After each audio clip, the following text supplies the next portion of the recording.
Hedge funds be the new canary in the economy coal mine? Will the performance of Tiger Global, this is one of the biggest hedge funds in the entire industry, down 52% just this year, clocking $17 billion in losses, much of it attributed to huge investments in Silicon Valley unicorns, which have recently floundered along with the tech sector, right? Then there's D1 Capital Partners, which last year posted a gigantic portfolio gain of 70%. It's now scrambling after down 23% year to date after having borrowed $2 billion to take stakes in private companies whose valuations, you guessed it, have now plunged. And then last month, Melvin Capital's Gabe Plotkin pulled the plug on his fund after wrong-footed short bets on GameStop, among other names. As many hedge fund traders find themselves on the wrong end of the markets, which are either in or hovering around bear territory, is the worst yet to come. Is the worst yet to come? Unfortunately, I'm afraid it might be. Why? Because have you looked at the last month performance? Not even go back to the last month. Let's go back to last week. All right? The market tanked based of the CPI report, based off of news around the CPI report. We all think, or maybe some of the people on the street thought inflation would have peaked by now. But boom, nope. It went even higher. All right? Now, I don't know if you guys caught it, but in the footage I just played, they mentioned that D1 borrowed $2 billion to invest in a private company, and that investment didn't go well.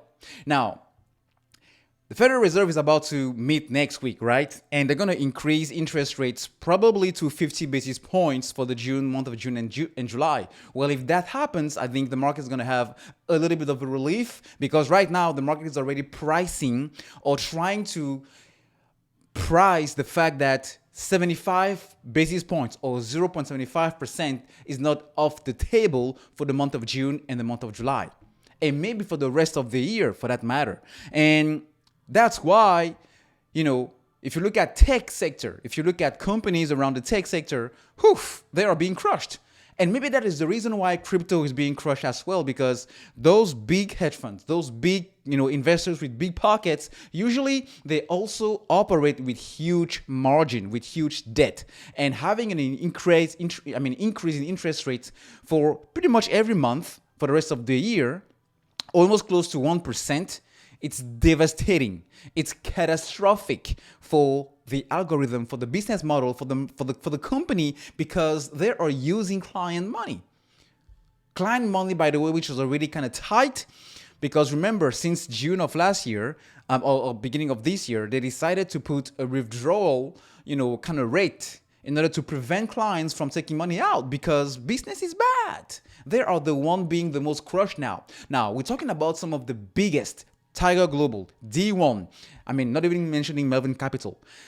Let's not even think about those guys, all right? Let's think about what is happening with the little short sellers. Those who are in less huge amount of money, maybe not $1 billion, but are being crushed right now with the cost to borrow, with, interest rates that are possibly going to rise, more than expected. What do you think is going to happen to those guys? What do you think is going to happen to those guys, especially in this environment? So money is going to possibly being transferred out again from tech, even though they're being crushed, to something where investors need to have some sense of stability before actually having a sense of direction. And this is not good for those. This is not good for those little short sellers, which will create some kind of domino effect. So if I add to that the fact that AMC might probably go into one of the first quarters since many quarters now where they are turning positive. Potentially they're going to bring another huge buying pressure from a value perspective stock. AMC starting to be. It wasn't already. But this adds to, some of the catalysts that we need to watch.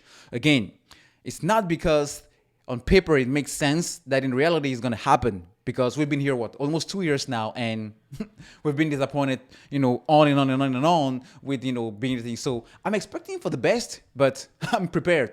Nevertheless, to say that it doesn't change the fact that what happens with AMC, it doesn't matter if it's getting, pulled down again with market volatility in the next coming weeks.